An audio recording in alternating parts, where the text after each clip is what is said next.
la bienvenida al exministro de Finanzas, Fausto Ortiz, aquí en los estudios de Desayunos de 24 horas en Guayaquil. Buenos días, Fausto, gracias por acompañarnos. ¿Cómo está, Liz? Buenos días, saludos cordiales. Bien, bueno, Ecuador regresa al foro de Davos tras 14 años y dentro de este contexto en el que el gobierno dice, pues han afianzado relaciones diplomáticas y le podemos mostrar al mundo que Ecuador es un buen país para invertir, se da un nuevo acercamiento con el Fondo Monetario Internacional.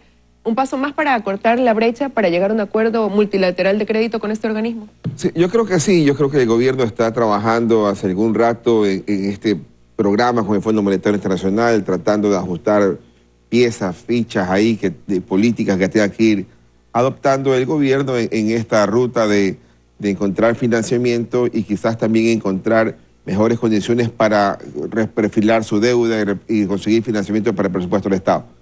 El año pasado, por julio, estuvo por acá en el Ecuador la misión con el Fondo Monetario Internacional analizando las cifras económicas del país, lo que se conoce como el artículo 4. Y de julio a la fecha todavía no hay el informe que se presente a la opinión pública, ni siquiera al directorio del Fondo Monetario para poder entender cómo está la situación económica. Pareciera que el Fondo Monetario le está dando tiempo al gobierno para que se acerque ya con el programa y el acuerdo con el Fondo Monetario para tratar de buscar un financiamiento a la par que se presentan las cifras económicas del directorio. Yo creo que estamos en estos días próximos a tener algo de noticias adicionales. Bueno, pero tras la reunión que mantuvo una de las máximas autoridades del Fondo Monetario con el presidente Lenín Moreno, decían que el Ecuador no ha hecho una solicitud formal para que se dé paso a este acuerdo. Reconocen efectivamente que tienen más o menos 8 meses trabajando, asesorando ciertos proyectos, pero dicen que si bien el Ecuador ha presentado este plan de gobierno con proyecciones macroeconómicas, que es bien visto por el Fondo Monetario Internacional, aún nuestro país debe dar señales más claras. ¿A qué señales podrían referirse? Sí, hay ciertas políticas que Ecuador tiene que definir qué es lo que quiere hacer al respecto. Por ejemplo, si uno mira las políticas que tradicionalmente demanda el Fondo Monetario para países que requieren hacer algún tipo de ajuste, digamos lo más cercano en lo que es Argentina.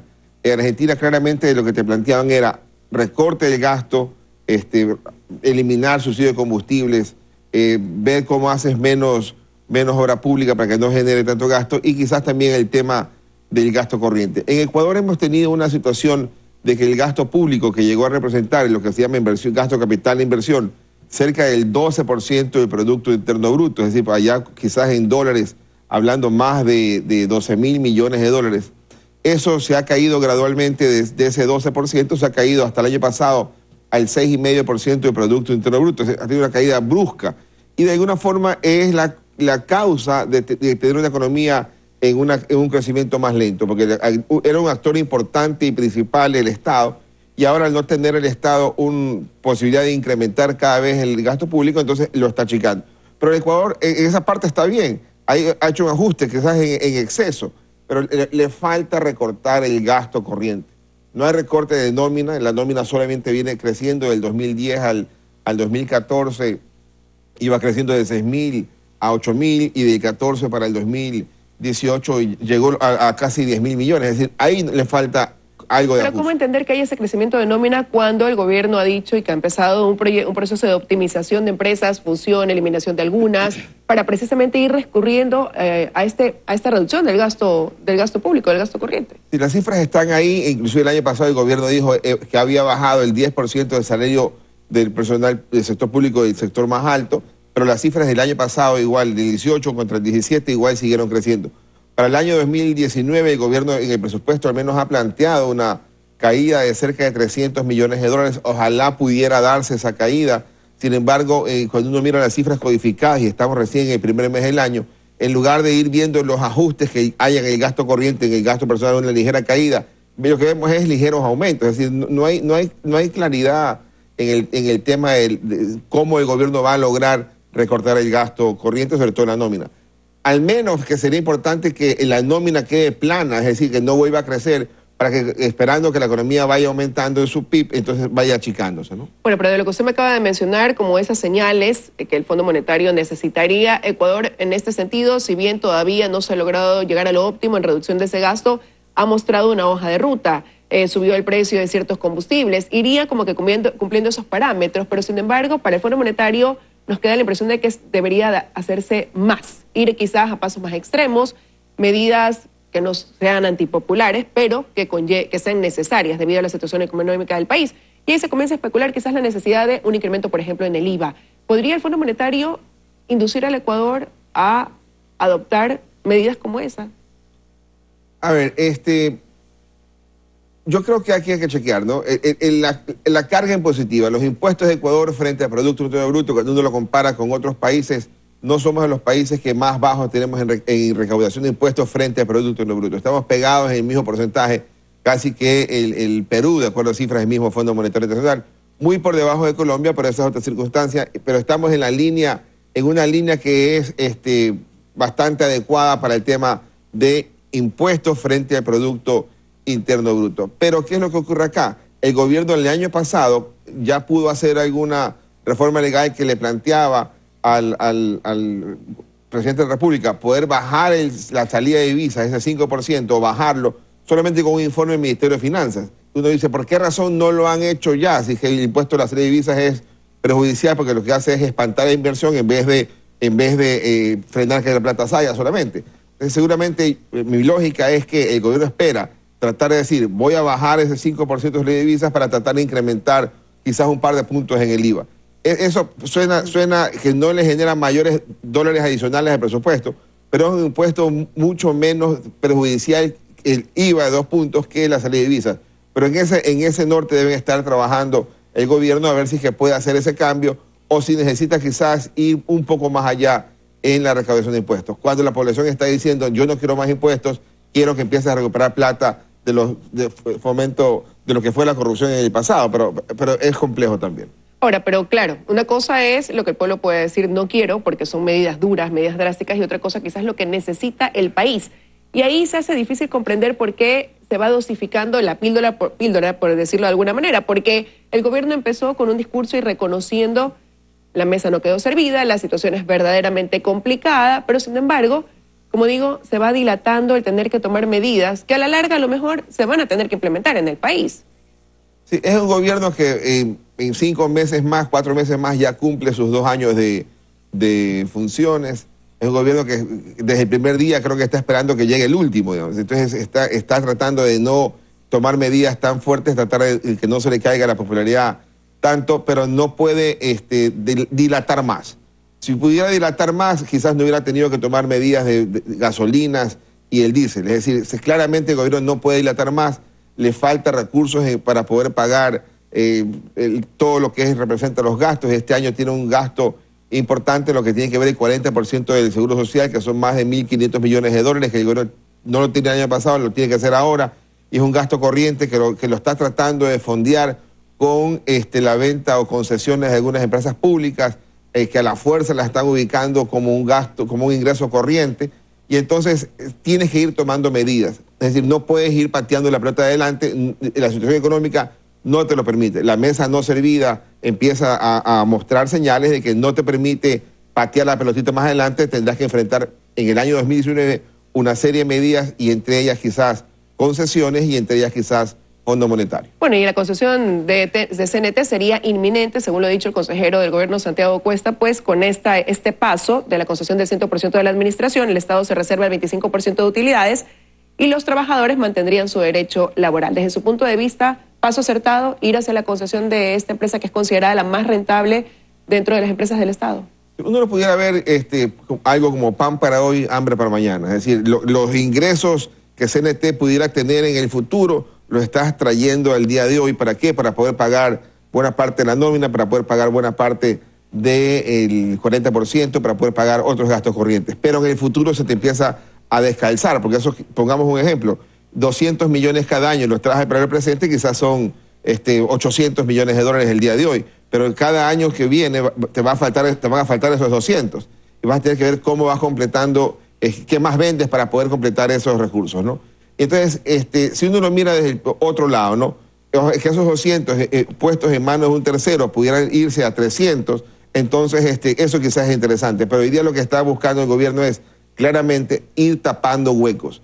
Es como cuando utilizas la tarjeta de crédito para cubrir alguna deuda que no tienes el efectivo para hacerlo, pero después tienes que igual pagar esa tarjeta de crédito más unos intereses que te genera. Claro, en su ejemplo, se convierte en una la tarjeta de crédito para pagar el comisariato, para pagar la comida es un problema. La tarjeta de crédito para ir a buscar otra cosa puede ser distinto, pero no puedes ir gastando gasto corriente con un ingreso que pudiera ser de largo plazo. Entonces, ¿cuál sería ahí quizás la fórmula para que dar paso a una concesión se convierta realmente en algo beneficioso para el país y en una verdadera solución? No como usted decía, pan para hoy, hambre para mañana. Claro, es que si que uno lo pudiera ubicar, entender en el contexto que eso es, estás vendiendo los muebles para, si vas a vender los muebles, entonces que sea para reducir la deuda. Si vas a vender los muebles, entonces que sea para una obra pública. Pero hay la duda para cuál será cuál será el destino de lo que, hacia dónde vaya direccionado eso que se va a obtener producto de la concesión de pasar a manos privadas la administración de CNT. Cuando uno mira la regla constitucional, te dice que los ingresos permanentes deben ser suficientes para cubrir los gastos permanentes. Sin la concesión de lo que está presupuestado este año en el presupuesto del Estado, de $1.000 millones, sin la concesión tienes un descalce en esta regla. Claramente, la concesión, esos $1.000 millones que está planteando el presupuesto del Estado, te sirve para cubrir esos gastos corrientes. Ese es el tema.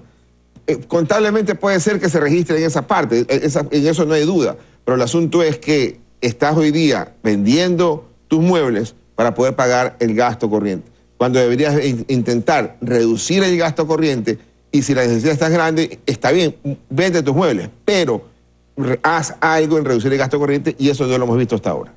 Y ahí la preocupación se aumentaría considerando que no solamente se habla de ir dar o concesionar a una empresa CNT, sino que ya se comienza a hablar de concesionar hidroeléctricas, y después de que el Banco Interamericano de Desarrollo entregue ese mapeo que está haciendo, ver qué otras empresas pueden dar el mismo paso. Sí.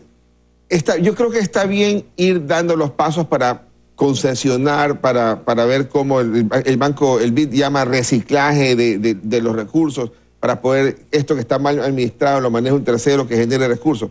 Eso está bien. El tema es que no puedes, con esa ficción de ingreso permanente, de ingreso corriente, atender gasto corriente y evadir tu responsabilidad de acortar el gasto corriente. Esa desvinculación de ingreso corriente y gasto corriente, si esto no es ingreso corriente, porque va a ser algo que vas a cortar en el futuro, entonces recorta tu gasto corriente. Pero eso es lo que le está faltando al gobierno claramente. Ahora, ya para ir finalizando, se habla también de que se protegerían los derechos laborales una vez que se dé paso a esta concesión, pero una concesión también podría implicar la reducción laboral, ¿no? Una vez que entre un operador privado. ¿Qué va a pasar si es que se da la reducción? Actualmente son 100.000 funcionarios, 100.000 trabajadores en CNT. Si se da esa reducción, ¿a dónde van a ir? Considerando que el sector privado tampoco está todavía listo como para seguir recibiendo esta cara que va quedando sin empleo de las empresas públicas, ¿no? Una economía como la nuestra, que está creciendo por debajo del crecimiento poblacional, digamos, este año la economía va a crecer 1.1, 1.2%, la población crece 1.5%, es una economía que claramente vas a tener el desempleo como resultado, consecuencia de esta situación económica que no despega. Y acá la pregunta es, ¿dónde quieres que caiga el desempleo? ¿Que se siga recargando solamente en el sector privado?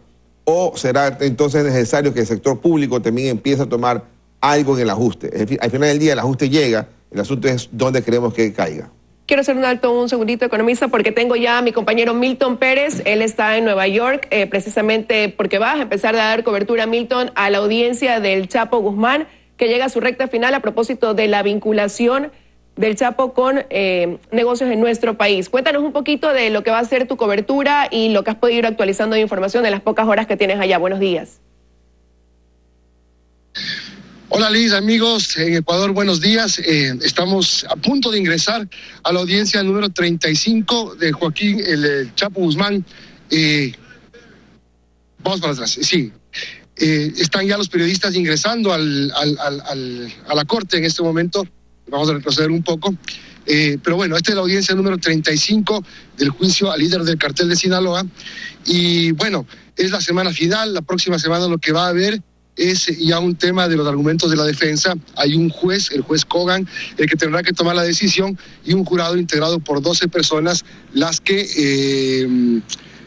tendrán que tomar la decisión de acuerdo a todo lo que se ha escuchado durante este juicio. Repetimos la jornada número 35 y aquí se ha hablado mucho del Ecuador. Acabamos de conversar con varios periodistas y dicen que Ecuador es el tercer país, luego de México y Colombia, que se convirtió durante la época del cartel de Sinaloa, la época que la lideró Joaquín El Chapo Guzmán, en un centro importante de operaciones. Vinimos a recabar toda la información sobre este caso y bueno, estamos algo apurados porque la fila está terminando y nosotros vamos a tener que entrar ya mismo si es que queremos estar presentes en esta audiencia. Desde las 5 de la mañana hay periodistas y hay gente que quiere ingresar para ver, para escuchar. Acá se entra sin teléfono, sin cámaras, para escuchar las versiones de los testigos. Hoy va a continuar en su declaración alias Memín, un pistolero del cartel de Sinaloa que ha sido testigo incluso como el líder de este cartel, el Chapo Guzmán, ejecutaba a personas. No tengo audio, Liz, lamentablemente no voy a poder escuchar si es que me hacen alguna pregunta. Y bueno, esto es lo que les puedo contar y en este momento voy a dejar todo y me voy a ir corriendo para ver si es que logro entrar y no me quedo fuera. Listo, Milton, muchísimas gracias desde Nueva York. Vamos a estar atentos a tus informes desde allá, siguiendo esta audiencia del Chapo Guzmán, que como decíamos, llega a su recta final. Es un juicio que ha acaparado la atención mundial, incluso se ha convertido hasta cierto punto en referencia turística, y en el que, como ustedes ya habían, se ha mencionado muchísimo al Ecuador. Quiero contarles a ustedes que también deben estar atentos a nuestra emisión estelar del noticiero. Estaremos realizando una serie de reportajes especiales en torno a este tema. Voy a retomar mi conversación, perdón, economista, pero usted ya escuchaba la premura de Milton desde allá, desde Nueva York, próximo a entrar a la audiencia que se sigue contra el Chapo Guzmán. Hemos hablado entonces de este tema de concesión y quiero hacerle una pregunta en torno a una preocupación de parte de algunos analistas económicos en torno a este tema, ya que dicen que el artículo 42 de la Ley de Fomento Productivo establece que en los proyectos bajo la modalidad de asociación público-privada o cualquier otra modalidad de delegación al sector privado, el Ministerio de Finanzas podrá comprometer recursos originados en pagos por disponibilidad o por aportes públicos por los periodos establecidos en estos contratos.